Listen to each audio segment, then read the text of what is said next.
सच्चिदानंद रूपाय विष्णुपत्यादि Hathaway तापत्रय विनाशाय तस्मै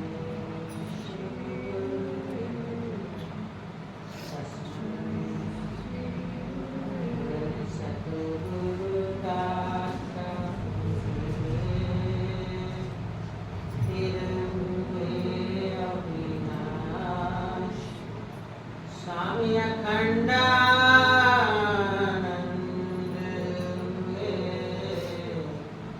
सदानंद सुखदाश कोटि कोटि परिणाम दंडवत बारंबार हृदय विराजते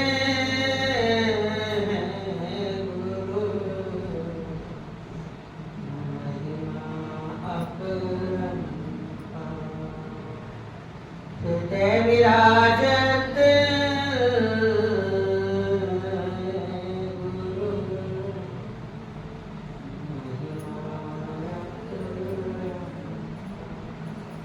बोल श्री सतगुरुदेव भगवान उमापति महादेव सियावर रामचंद्र पवन पुत्र हनुमान राधावर कृष्ण चंद्र सचियालय माता श्री स्वरूप भगवान सदाशिव भगवान सत्यकेश्वर भगवान शिव पार्वती माता बोल श्री सतगुरुदेव भगवान श्री कृष्ण गोविंद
हरे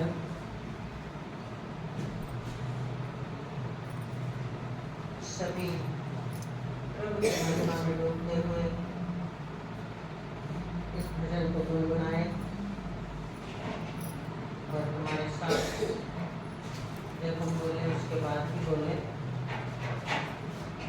और श्री सतगुरुदेव भगवान की जय कर राम दुख याद एक बार बनिया कर राम दुख याद एक बार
आखिरकार बंदिया। होना सबने सवार आखिरकार बंदिया। होना सबने सवार आखिरकार बंदिया। होना सबने सवार आखिरकार बंदिया। कर ले राम तू याद एक बार बंदिया।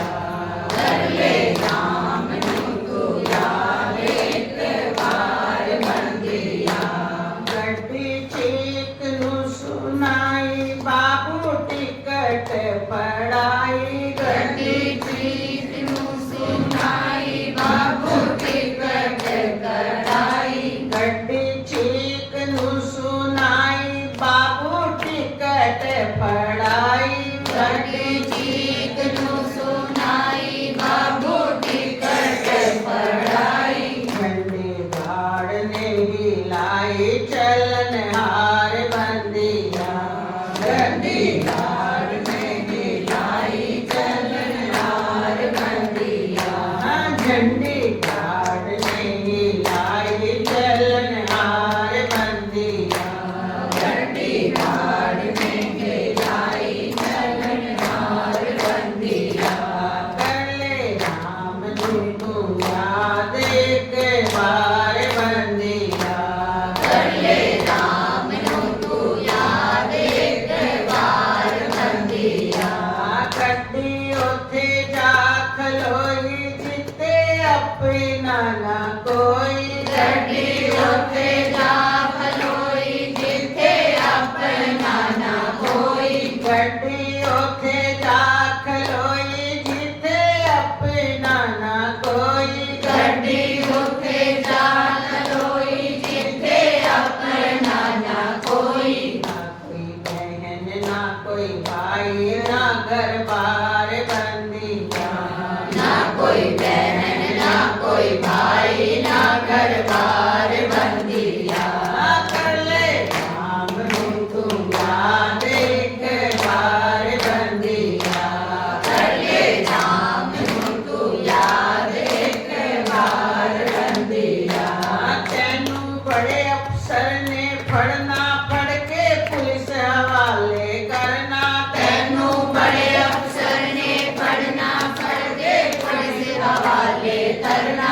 तेनू बड़े अफसर ने फड़ना फड़ के पुलिस हवाले करना। तैनू बड़े अफसर ने पढ़ना पढ़ के पुलिस हवाले करना। तेरा तरस किसे ना करना पैंदी वमार बंदिया। तेरा कर्ष किसे ना करना पैंदी मार बंदिया।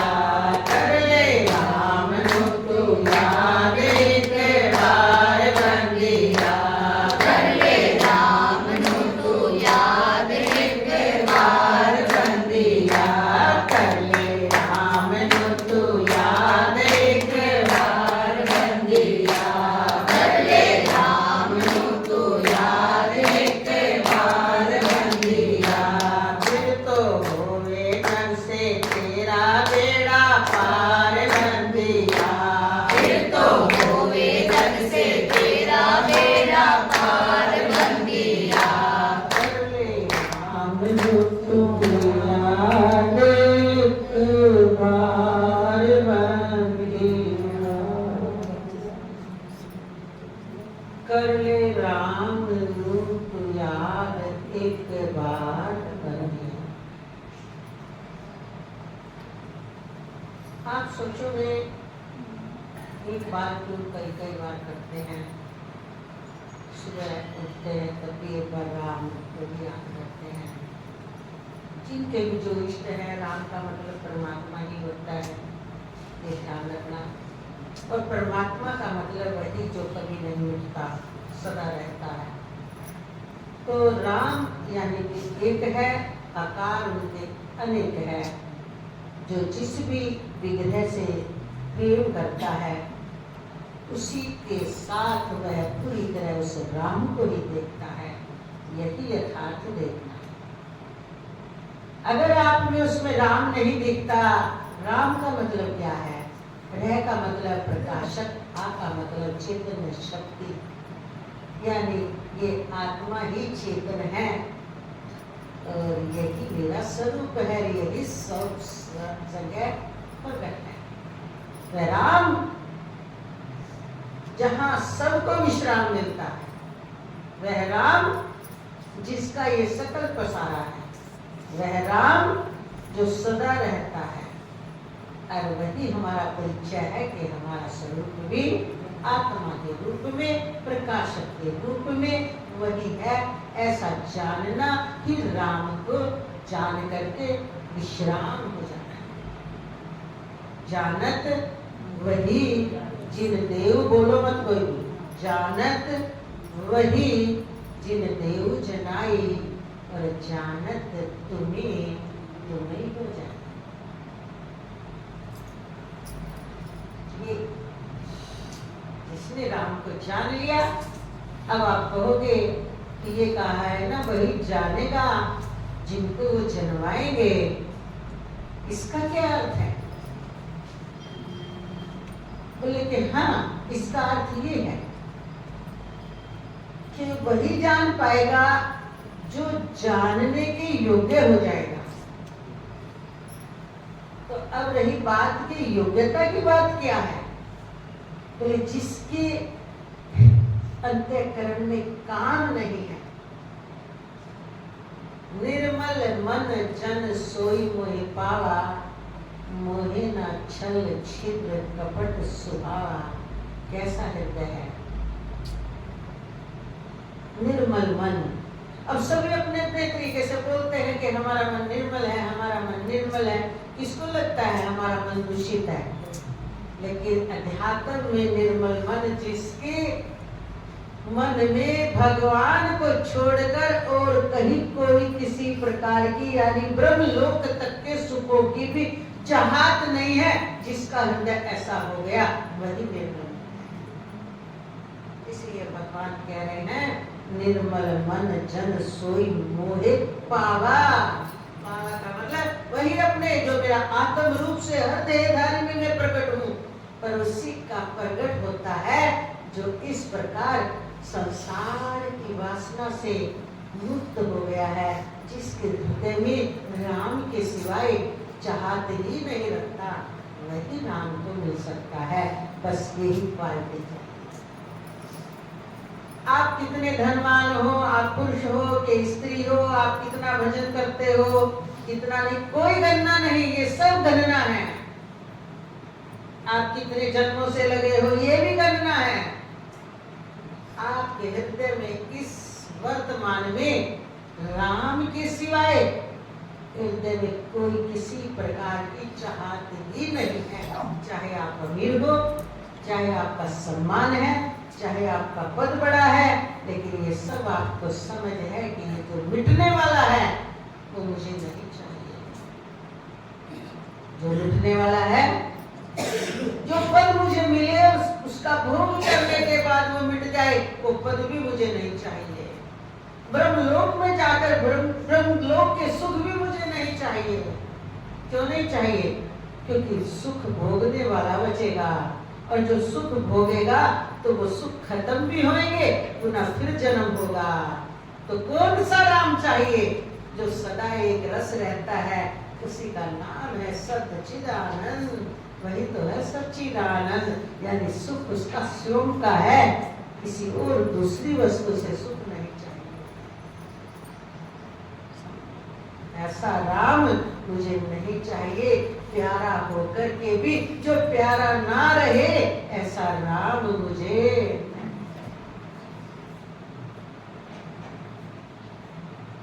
ऐसा राम जो प्राण का भी प्यारा है, जो प्राण में बैठकर भी प्राण को चला रहा है, इंद्रियों में बैठकर सारे कार्य करवा रहा है, सब कुछ कर रहा है, फिर भी कुछ नहीं करता, सब कुछ बना दिखता है, फिर भी कुछ नहीं बनता। ऐसा राम मुझे चाहिए।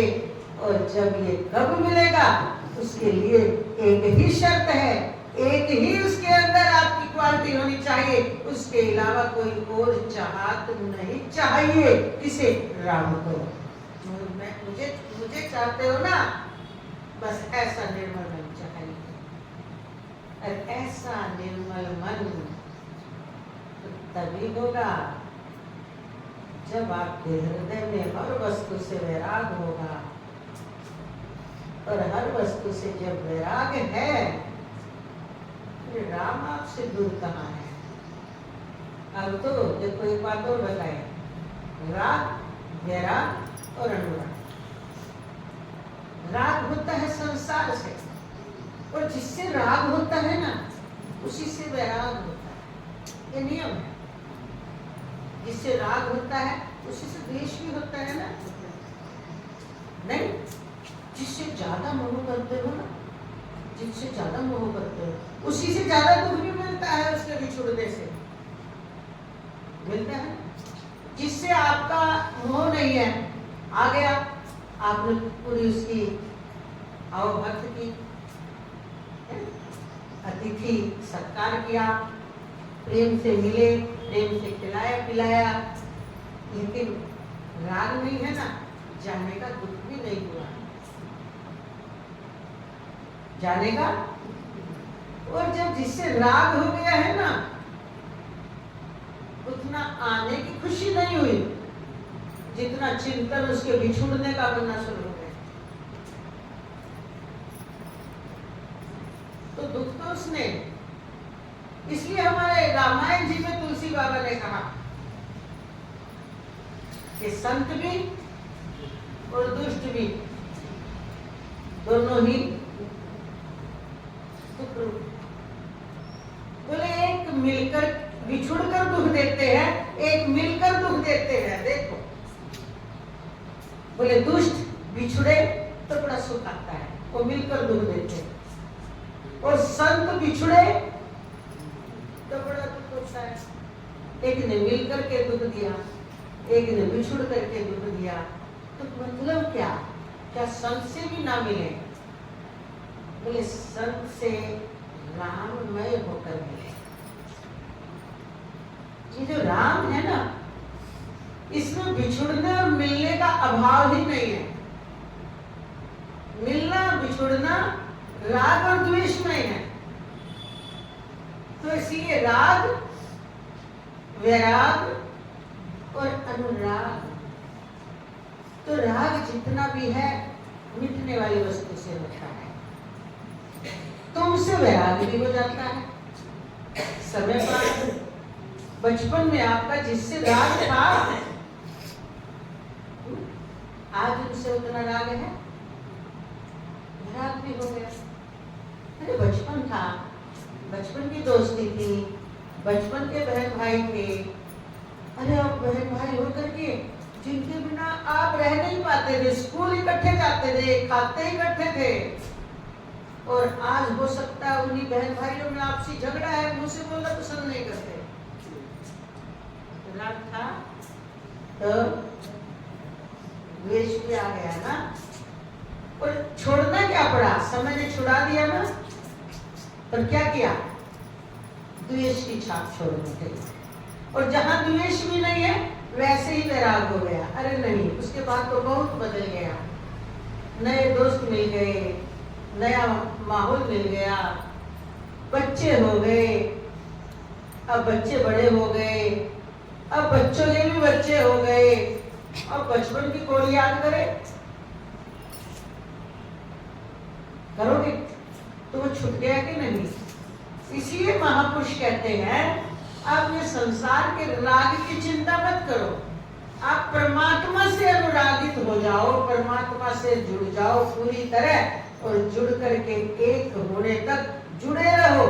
और जुड़ करके क्या देखोगे? एक दिन जुड़ना खत्म, मिलना हो जाएगा। जुड़ना तो जोड़ होता है, कभी भी बिछुड़ सकता है। मिलना तो एक होता है। दूध में दूध मिल गया, पानी में पानी मिल गया, मिट्टी में मिट्टी मिल गई। तो ये जीवात्मा अगर अपना जीवपना छोड़ दे तो आत्मा और परमात्मा कहने के लिए दो है, वास्तव में एक ही है। ये जीवपना ही भेद बनाए हुए है। और जीवपने में जो अहम है, मैं, ये मेरा है, ये भगवान का है, ये भगवान ने दिया, ये मैंने अपनी मेहनत से लिया। ये मेरी मेहनत है, ये भगवान की दी हुई है। हमारी मेहनत जितनी भी है वो नश्वर है। हमारी की हुई मेहनत एक दिन हमसे दूर होगी, पर भगवान के लिए अगर आप मेहनत कर लो, और इसमें मेहनत ही कौन सी है कि उस भगवान के सिवाय और कुछ नहीं चाहिए, तो बस इतना सा करने से हो जाता है। ये तो संकल्प लिया है, निश्चय किया है, वो थोड़ी गया। अब युद्ध करना पड़ेगा ना। जन्म जन्मांतर की जो चित्त में बड़ी वासनाएं, तो जब जब समय पर जागृत होती हैं, देश काल परिस्थिति के अनुसार, हर समय नहीं होती। हर समय में तो सब सामान्य रहते हैं। जब कोई ऐसी परिस्थिति आए तब मोह निकल कर आता है। तब ऐसी कोई परिस्थिति आए तब भी वासना, मेरी भी ये बचपन की वासना थी, मैं भी ऐसा चाहता था या चाहती थी। वासनाओं की भी क्या है, किसी के विवाह में गए, अरे मेरी भी ऐसी इच्छा थी ऐसा ही विवाह करने की, पर संयोग से मेरा विवाह ऐसे नहीं हुआ, मेरी तो ऐसे ही बस पैसे के अभाव में किसी कारण से बस लिपा पोती हुई। देखो विवाह तो इसे कहते हैं। अब आपने नए जन्म का कारण खुद बना लिया विवाह इसे कहते। अगर वो वासना अंदर में एक तो स्थिति के अनुसार जागृत हुई, एक आपने उसे पक्का कर लिया, इसे कहते हैं विवाह। हमारे भाग्य में नहीं। इसलिए बड़ा कदम कदम पर सावधान रहना पड़ता है कि हम सामने वाले से बात कर रहे हैं, साथ में अपनी ओर जोड़ रहे हैं, हम ऐसे ही जोड़ रहे हैं, कुछ विवेक तो रखो, नहीं तो वो बातें क्यों बोल रहे हो। एक तो दूसरे को समझाने के लिए बोल रहे हो, या उसमें अपनी भी आप रोटी पका रहे हो। इतना विवेक है ही नहीं, बोलना शुरू कर देते हो। ये काम हमने तो कभी नहीं किया। तुमने नहीं किया तो इसका मतलब और कोई करेगा नहीं। जो काम तुम करते वही सब करते रहे, करेंगे क्या? क्यों आई ये बात? अरे वो झूठ बोल रहा है, उसका जवाब तुम दे दो कि हमने तो कभी झूठ नहीं बोला। ये क्या मतलब हुआ? ये उस बात का जवाब हुआ क्या? ये बेवकूफी हुई ना, अविवेक हुआ ना। तो तुमने झूठ नहीं बोला तो उसने क्यों झूठ बोल दिया? क्या वो तुम्हारी प्रतिमूर्ति है कि जब मैंने नहीं बोला तो इसने भी नहीं बोलना चाहिए था? ये है अज्ञान, और हम ऐसा ही बोलते हैं काफी लोग। हमारे बच्चे बड़े शरारती हैं, नहीं हमारे तो नहीं थे। मतलब उसको समाधान क्या मिला?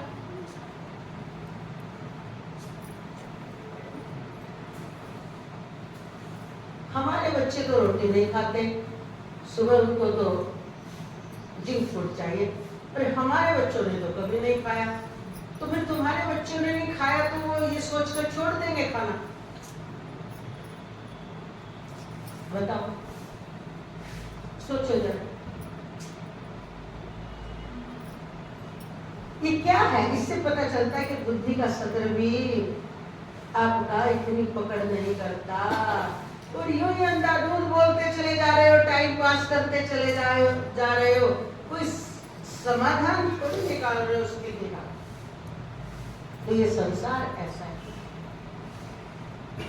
इस संसार से कभी कुछ निकलने वाला नहीं है। इसलिए कहा कि दूसरों की नहीं, जब तक तुम जीव भाव में हो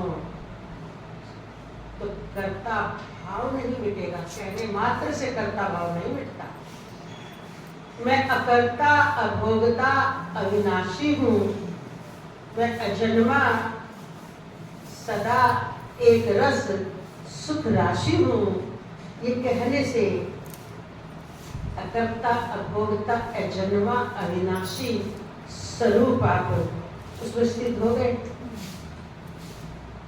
ये तो आपको परिचय मिल गया कि हम सबका वास्तविक स्वरूप ये है। जब ये स्थिति हमारी बन जाए ना, तब आपका जन्म मरण के फन से मुक्त होने का नंबर आ गया। नहीं तो सुना और आगे परोस दिया। आगे परोस के दूसरे ने सुन लिया, उसने भी परोस दिया, बदला क्या? देखो जरा बदला क्या? कुछ बदला? इसलिए इस जीवात्मा के लिए दूसरे को मत देखो, ना किसी को सुनाओ। जो सुन रहे हो ना और कुछ बोल भी रहे हो, पहले अपने अंदर में झांको कि जो मैंने बोला है ऐसा मैं स्वयं अपने पर लागू किए हुए हूं कि नहीं। अगर मैं स्वयं लागू किए हुए नहीं हूं तो इसका मतलब कथनी मुझे ठग रही है। इसमें भी तर्क देने वाले बहुत है, कहीं कोई बात नहीं, हम लागू नहीं कर रहे तो कोई बात नहीं, हमने कहीं सुना है, हमने बोल दिया, क्या पता कौन लागू कर ले, कुछ पुण्य हमारे हिस्से में भी आ जाएगा। आजकल बुद्धि का तर्क बहुत है, आजकल तर्क देने वाले बहुत है, इसलिए कोई किसी से ऊपर, आज के बच्चों से या किसी से भी जीत नहीं सकता। तर्क वितर्क बुद्धि बहुत है, संवाद करने के लिए लोग बहुत कम है, उसमें से भी निकाल देंगे। अच्छा है ना जी, हम नहीं लागू कर रहे, अच्छा तुम इतने बड़े त्यागी हो कि हम नहीं कर रहे तो दूसरे को करवा रहे। फिर तो जो चीज आप भोजन करने के बाद जो बच रही है, आप सोचो कि पता नहीं हम तो इसे यूज कर पाएंगे कि नहीं कर पाएंगे, इस धन को किसी और को नहीं दे दे। वो क्यों नहीं दे पाते आप? वो भी तो जोड़ रहे हैं। इस उपदेश को ही क्यों आप दूसरे को देना चाह रहे हो? इससे इतना आपको, इसका मतलब ये आपको भाता नहीं है, और सुना हुआ नंबर बनाने के लिए दूसरों को परोस देते हो कि ज्ञानी, ये वाचक ज्ञानी होता है, और वाचक ज्ञानी सबसे ज्यादा अपने को ही ठग रहा। पहले ये देखो कि जो आज मैं बोला या जो आज मैंने सुना, इसमें स्वयं में क्या क्या कमी है, स्वयं क्यों नहीं इस राह पर चल पा रहा, क्योंकि नियम तो यही है। या फिर ये वाला नियम मुझ पर अप्लाई क्यों नहीं हो रहा, मुझे कौन सा और साधन चाहिए, विचार तो करो। ध्यान लगाना सबके लिए इंटरेस्ट नहीं है, कईयों का ध्यान लगाना, कईयों का स्वाध्याय करने का इंटरेस्ट नहीं है, कईयों का मंत्र जाप करने में इंटरेस्ट नहीं है। साधन अनेक हो सकते हैं, पर हमारा साध्य एक होना चाहिए, और जो जिसके साधन से हमें रस आए, हमारी वृत्तियां टिके, हमारा देह भाव नाश हो, हमारे इंद्रियों का चिंतन ना होता हो, और वो जब साधन करते हैं हमें समय का भी पता नहीं लगता, तो वो आपके लिए साधन वो हो सकता आपके लिए हो, दूसरे के लिए ना हो। इसका मतलब ये नहीं है, मान लो आपको नाम जाप नहीं करने में मन लगता है, नाम जाप करते करते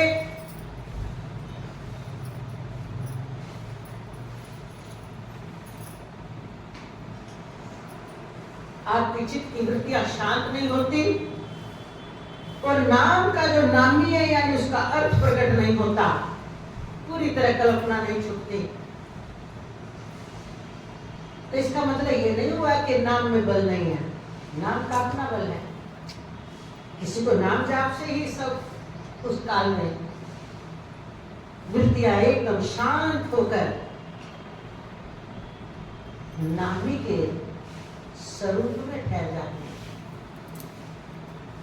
ना। अपना किसी का स्वाध्याय से एकदम अर्थ प्रकट हो जाता है, और चाहे कितनी देर वो स्वाध्याय कर ले, स्वय का अध्ययन, तो स्वाध्याय का मतलब बाहरी रूप होता है शास्त्र आदि पढ़ना, स्वाध्याय करो, और वह इसका जो आध्यात्मिक अर्थ होता है स्वयं का अध्ययन करना, यानी हमारी स्वयं में स्थिति क्यों नहीं बन पा रही, कौन सी वृत्तियां हमें बाहर खींचती रहती है, कौन से विचार जो हर समय घूमते रहते हैं, उन विचारों का मतलब मूल क्या है, वे वैसे देखकर घूम रहे हैं या वासना के तहत घूम रहे हैं, जो विचार घूमते हैं उसमें हमारी भी खुद की इच्छा है क्या। विचार तो कई बार थोड़ तो आते रहते हैं, जाते रहते हैं, तो उनमें भी आपने स्वाध्याय करना चाहिए, विचार करना चाहिए, कई कहते हैं जी हमें विचार नहीं करना आता, हम तो आप 2 बात बताओगे तो उन 2 बातों को ही सोचते रहेंगे, बार बार कहते रहेंगे मैं नाशी नहीं हूँ, नाशी हूँ, मैं असत्य नहीं सत्य हूँ, मैं शरीर नहीं मैं आत्मा हूँ। हम तो ये 2-4 बात रट रहे, इसके बाद हमें तो आगे कुछ समझ आती नहीं, आप कितना ही समझा लो। अगर ये आ गए तो इसी में ठहर जाओ।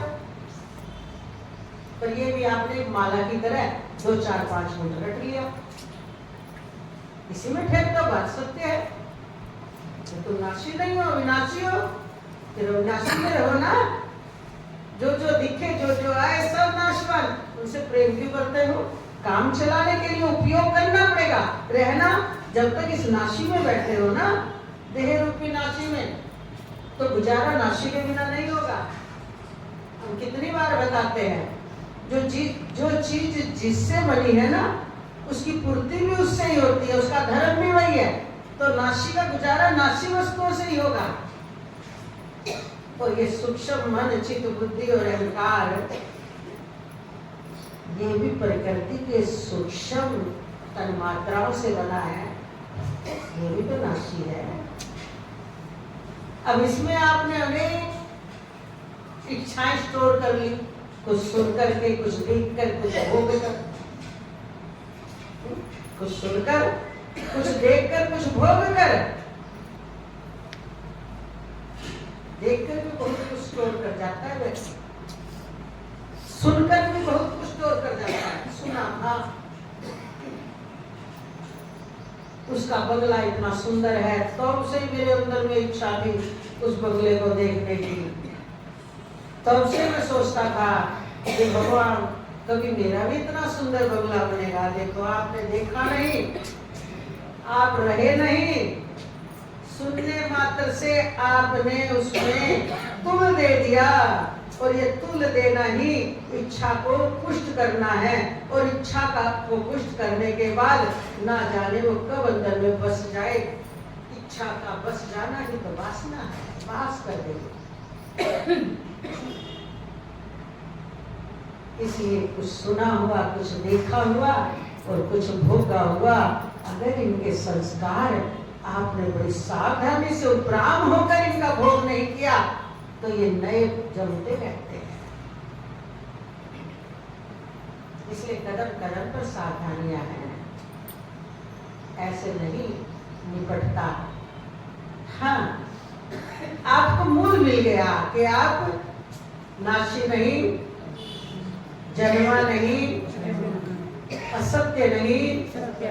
और कैसे सत्य हो जो तीनों काल में रहे, कैसे अजन्मा हो जिसका कभी जन्म नहीं होता, कैसे अविनाशी हो जिसका कभी नाश नहीं होता।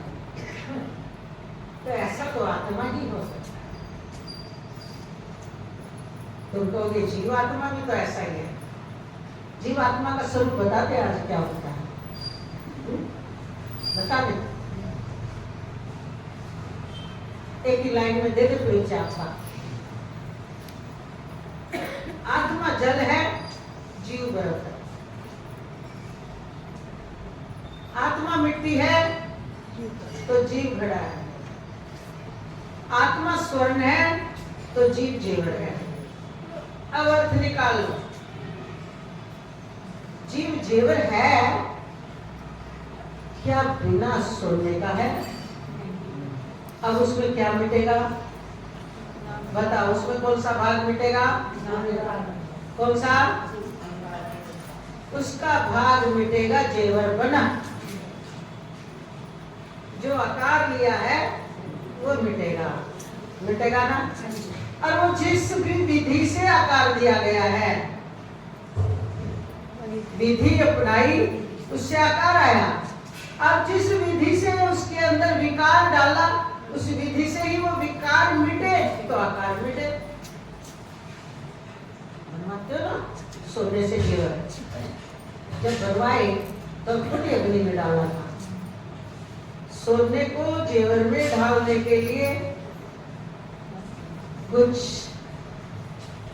रागा वगैरह जो भी यानी मिलावट करी, 22 कैरेट 23 कैरेट जो भी बनाना था मिलावट करी, फिर सांचा लिया मशीन जो भी क्या बनाना है, कुंडल बनाना है, हार बनाना है, कंगन बनाना है, वैसे सांचे में उसे ढाला गया।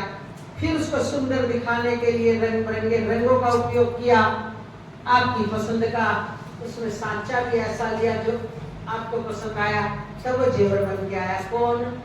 सोना। ऐसे ही मिट्टी लो, मिट्टी तो मिट्टी थी, अब मिट्टी को घड़ा बनाने के लिए उपादान कारण है बस वो तो, अब उसके अंदर निमित्त कारण भी चाहिए, सहकारी कारण भी चाहिए। तो निमित्त कारण कुम्हार लिया और सहकारी कारण वो चाक लिया, डंडा लिया और धागा आदि जिससे भी बनता है। आज के समय में इलेक्ट्रॉनिक मशीनें भी आ गई है, मतलब पुराना यही सिस्टम था। तब से बड़े तरीके से, क्योंकि निमित्त कारण जो कुम्हार था ना वो चेतन था, उस चेतन का ही उससे होगा, उसने जो भी उसकी विधि पता था वो विधि अपनाई, तो वो घड़े के रूप में आया। अब उसको है तो वो मिट्टी ही उसका उपादान, तो देश तो मिट्टी ही है। घड़ा बनकर मिट्टी मिटी क्या? जेवर बनकर सोना मिटा क्या? बर्फ बनकर जल मिटा क्या? ऐसे ही जल का लो, अब जल को बर्फ बनाने के लिए ऐसे बन गया क्या? जल बर्फ ऐसे ही बन गया क्या? अब जो भी दिमाग किसी चेतन ने लगाया या जड़ ने लगाया कि जल को बर्फ बनाना है। अब सामान्य रूप से तो आपको पता है कि ठंडक दे दो जम जाएगा, कहीं भी ध्यान रख दो, बाल्टी जितनी डिग्री पे जमता है उतनी ठंड दे दो, पानी में जम जाएगा, जब उसका स्वभाव है जमना, उतनी ठंड की जरूरत है। ये तो हो गया उसका सामान्य जमना। अब आपको उसमें मिठास चाहिए तो आपको उसमें मीठा भी डालना पड़ेगा। अब आपने उसको कलर चाहिए सुंदरता के लिए, हरा पीला कलर जो भी तो वो भी डालना पड़ेगा। अगर आपने उसमें और गाढ़ापन चाहिए तो उसमें कुछ भी मिला दो, ये बात हम नहीं कर रहे, पर जल को बर्फ बना दिया। अब बताओ जल कहाँ गया? जल कहाँ गया? बर्फ के रूप में जल ही है ना। अब पुनः जल प्राप्त करने के लिए बर्फ को पिघलना पड़ेगा। अब वो अपने आप पिघल जाएगा या जिस विधि से वो पिघलेगा? आइए बात समझ आपको आगे। ठीक इसी तरह हमने जो एक ही लाइन में बताया कि जल जीव बर्फ है और परमात्मा जल है, मतलब ये तो एक उपमा दी है। कभी परमात्मा को जल कहना शुरू कर दो, परमात्मा को पंचभूतों से सब में ओतप्रोत भी है, पर पंचभूत तो परिवर्तनशील है, विवर्त है। परमात्मा प्रकृति के, परा प्रकृति के विवर्त है, और परा प्रकृति परमात्मा की अभिन्न शक्ति है। तो अब हम जीव बने बैठे हैं, जीव बने बैठे हो ना, आगे समझ। पर जीव जो बना है, ध्यान देना, बर्फ जो बनी है उसके कण कण क्या है? जल है ना। अब जीव बन रहे हो, जीव का कण कण क्या है? आत्मा, यानी वही चेतन, चैतन्य स्वरूप। तो चैतन्य स्वरूप जो है जीव बनकर, क्या उसकी चेतना खत्म हो गई? पर वो जड़ जैसी हो गई। क्या बर्फ को चूस लोगे वो थोड़ी पूर्ति नहीं करेगा, पानी नहीं देगा, बर्फ ठंडक बन गई ना। अब जीव बन गए। अब प्योर चैतन्य स्वरूप की आपकी क्वालिटी नहीं रही, क्योंकि आपने मैं मेरे के अनेक प्रकार की विधियां बनाकर उसमें डाल दी। मेरा घर बार, मेरा परिवार, मेरे बच्चे, मैं जीव, मैं जन्मने, और एक धारणा बना ली, मैं जन्मने मरने वाला, मेरा जन्म हुआ है और मैं मरूंगा, मैं फिर जन्मूंगा। देखो कैसी भ्रम के है भ्रांति। अगर तू मर ही जाएगा रे जीवात्मा, फिर वो कौन सा जीवात्मा का दोबारा जन्म होएगा? वो जीवित कैसे होएगा? जो शरीर मर गया वो कभी जीवित होता है क्या? तो ये बात जब उसको सत्संग में समझ आई कि मरण धर्मा तो शरीर है, मैं तो शरीर परिवर्तन करूंगा, नए शरीर को लूंगा, मैं वही हूँ।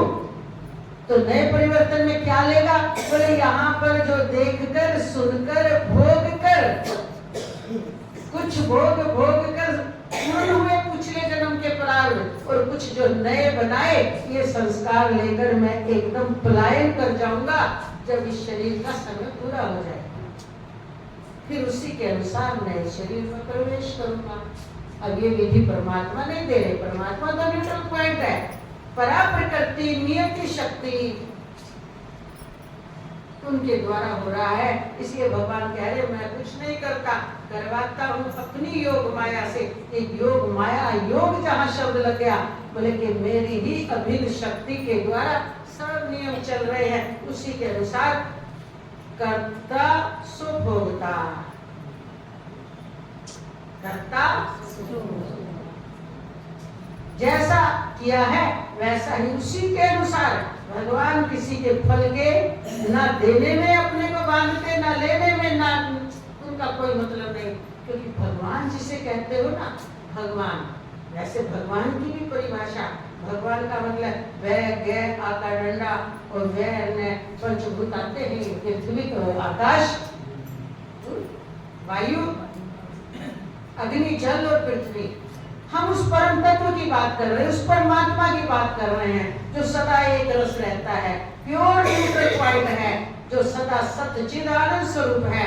उस सच्चिद आनंद स्वरूप की महाशक्ति जिसे नो विद्या कहते हैं, नवरात्रि के रूप में प्रकट हुई है, वो चैतन्य शक्ति ही पूरी पहले ब्रह्मा विष्णु महेश के रूप में प्रकट होती है, क्योंकि वो कुंज है ज्ञान की। और वही उतर के आके नाना रूप में प्रकट हो जाती है। यही परब्रह्म परमात्मा की चैतन्य शक्ति, इसको भगवत शक्ति कहो, इसको भगवत स्वरूप कहो, ये चैतन्य शक्ति का ही सारा का सारा कार्य है। वो पराशक्ति सबके अंदर ओतप्रोत है, और अपराशक्ति की पावर है। जैसे जल को बर्फ के रूप में देखना ठंड की पावर है, तो अपराशक्ति चेतन को भी जड़ जैसा, जैसे ये सब ठहराव सा दिख रहा है, परिवर्तन हो रहा है, शरीर बन रहे हैं, बड़े हो रहे हैं, स्थिर से दिखते हैं, फिर ढल रहे हैं, फिर जर्जर हो रहे हैं, फिर खत्म हो रहे हैं। 6 धर्म ये प्रकृति में है, उत्पन्न होना, बढ़ना, स्थिर दिखना, फिर घटना, जर्जर होना, विध्वंस हो जाना। तो इसका हिसाब अगर आपको आ जाए तो अब बर्फ को पुनः जल बनना है। ये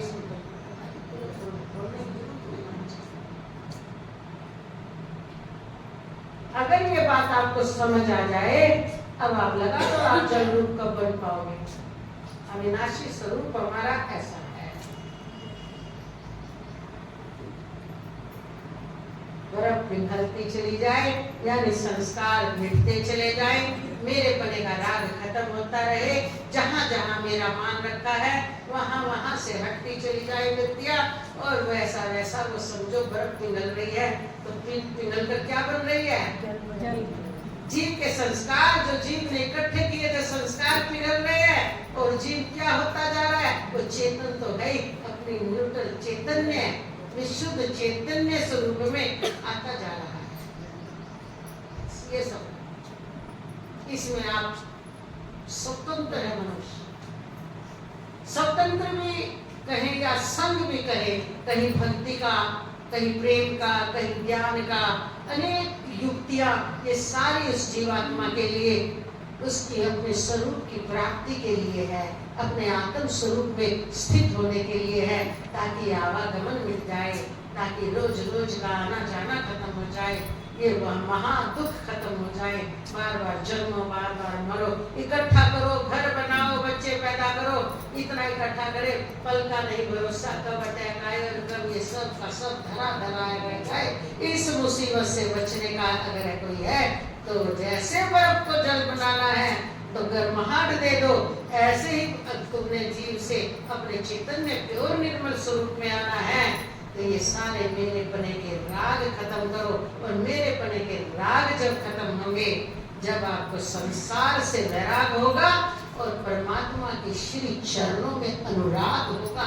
इसलिए भगवान ने यहाँ कहा है सबकी ममता ताक बटोरी, मम पद बांध बाट बट डोरी, समदर्शी इच्छा कछु नाही, राग द्वेष भय नहीं मन माही। सब जगह से मेरे मेरे मेरे मेरे को हटाओ और मेरे श्री चरणों में, भगवान के श्री चरणों में। और भगवान कौन, फिर याद रखो कि जो तीनों काल में बना रहे वही भगवान। और भगवान कहाँ रहता है? सर्वत्र व्यापक है और कण कण भगवान है। जहाँ आपकी निष्ठा है उसी आकृति में पूर्ण ब्रह्म परमात्मा को देखो, वहाँ पर सारी ममता हटाकर संसार की पूर्ण शरणागति ले लो। और वो शरणागति के माध्यम से आपको जो साधन मिले, अगर उस समय आपसे वो साधन नहीं हो रहा तो अपने विचार रख दो कि मुझे कोई और आसान साधन दे दो। लेकिन शर्त एक ही है कि संसार की चाहत वहां नहीं चल सकती। जब तक आपके हृदय में संसार की चाहत है तो शरणागति समर्पण भाव है ही नहीं, कहने के लिए है। समर्पण में समर्पण, जो कुछ भी था सह जहां लग जाता है, सह जहां लग गया जो कुछ है। किस लिए? वहां पर क्या क्या अर्पण कर सकते हो? जो जो मेरा माना हुआ है वो मुझे नहीं चाहिए। बस मुझे क्या चाहिए? मुझे तो सिर्फ आपका जो असली स्वरूप है उसमें सदा सदा के लिए मैं मिल जाऊं। ये ज्ञान तो बहुत बाद में होगा ना, पहले तो आपके समर्पणता शरणागति आनी चाहिए ना, आपका प्रेम होना चाहिए। ये प्रेम ही तो भक्ति है। फिर आपका जो बर्फ यानी अंतःकरण में वासनाएं राग के रूप में, मोह के रूप में, द्वेष के रूप में बार बार आपको ठग रही है, उनका भी तो मार्जन करना है। उनका ऐसे हो जाएगा वो समर्पण करते ही। उनके अंदर तो यही आएगा ना, इंद्रिया सुनना ज्ञान सोए। ये इंद्रियों में बैठे जो देवता आदि है, ये तो बार बार बार बार संसार की तरफ खींच खींच कर ले जाएगी। इसीलिए तो फिर कहा ये है अर्जुन, ये परमथम स्वभाव वाली इंद्रिया जीवात्मा को क्यों खींचती है अपनी तरफ? बार बार विषय ला लाकर उसका ध्यान अपनी तरफ आकर्षित करती है। हम कहें कि दोनों काम हो सकते हैं। जो वासना सूक्ष्म है वो निकालने के लिए भी पक्के हो जाओगे, इंद्रिया ला ला कर दिखाएंगे। आप प्रभावित ना हो तो आपका वैराग परिपक्व होता रहेगा। और उतना जितना वैराग इन वस्तुओं से होगा ना, उतना ही अनुराग प्रभु से होगा जहां आपको होगा। और दूसरा, अगर कच्चे हो तो जमीन में पशु को बांधने के लिए खुट्टा करते हो ना, कच्चा होगा तो 2-4 बार में हिलाने से हाथ में आ जाएगा, और पक्का होगा तो 2 आदमी भी पकड़ के हिला ले, क्योंकि पता है हमारा तो 60-70-80 किलो वजन होगा। और भैंस को बांधना, गाय माता को बांधना, उनका वजन तो खुट्टे के लिए 2-3 आदमी भी हिलाए, जब भी खुट्टा ना हिले तो आपको पक्का हो जाता है। तो अगर आपका वैराग पक्का है तो ये इंद्रिया कितने विषय ला करके आपके सामने पहुंच दे, आप प्रभावित नहीं होंगे। और जब हमारा मन प्रभु चरणों में लग गया तो समझ लो आपके हृदय में प्रेम के अंकुर फूटने शुरू हो गए हैं। अब ये जो मेरा मानना हुआ संसार है ना, अब ये आपको वैराग दिलाएगा। और जब आपके हृदय में वैराग पनपने लगेगा, बढ़ने लगेगा, परमात्मा में अनुराग होने लगेगा, गुरु चरणों में अनुराग होने लगेगा, गुरु का ज्ञान, गुरु की वाणी हृदय में अपना काम करने लगेगी, तभी आपका रिजल्ट धीरे धीरे धीरे आ करके एक दिन ये रिजल्ट आएगा जो गुरु ने आपको पहले दिन बोल दिया था कि तुम्हारा ये परिचय कहने मात्र से जानो जानने वाले को, कहने मात्र से जान नहीं पाओगे। जान वही रहा है, उसके अलावा कोई जानने वाला दूसरा नहीं है। पर हमारे जानने वाले की चेतना तो संसार में संस्कारों में मिली हुई है, मैं मेरे में मिली हुई है। तो वो जान रही है उन्हीं को, उन्हीं के अर्थ समझती है, ममता के भाव समझती है, राग के भाव समझती है, द्वेष के भाव समझती है, कैसे पैसा इकट्ठा होता है ये अर्थ जानती है, कैसे अपनों से मोह करना होता है ये अर्थ जानती है। जान तो रही है पर ये जान रही है। और यहाँ हमारे सदगुरुदेव भगवान, हमारे दादा गोस्वामी अखंडानंद जी महाराज चित्रकूट, जिन्होंने पूरे भारत में डंका बजा दिया शिव उनका, तो उन्होंने क्या कहा, जानो जानो जानने वाले को जानो। आज हमारे चाचा गुरु युग पुरुष स्वामी परमानंद जी महाराज पूरा डंका बजा रहे हैं। सो हम शिव उनके स्वरूप का कि खुद कैसा स्वरूप है और क्या करने फिर रहे हो, तो आपको अच्छे से समझ आ जाएगा। इसलिए भजन को हम सुना देते हैं, ये तो आप जानते हो, पूरा वेदांत पर भी हम ले गए, तो नहीं तो ये रिजल्ट है जो अभी आपने भजन सुना है। सर की गड्डी जिस दिन समय पूरा हुआ, उस टीटी ने तो आपको हरी झंडी दिखा देनी है, और जाने के बाद बड़ा अफसर कौन है, यही जिसको आप यमदूत बोलते हो, ये आएंगे पेश करेंगे, जैसे आपके संस्कार है, आपके कर्मों के अनुसार आपको वही उसी योनि में सुख प्रवेश कर जाओगे। तो ये तो कर्म चलता ही रहेगा। कब तक चलेगा? जब तक अपने स्वयं के स्वरूप में पूर्ण स्थित होकर पूर्ण सहज समाधि, सहज सुख, सहज स्थिति आप अपनी अनुभव नहीं करोगे, तब तक सारी साधना ही है। वो से सदगुरुदेव भगवान, आज का उपदेश इतना ही। सभी ने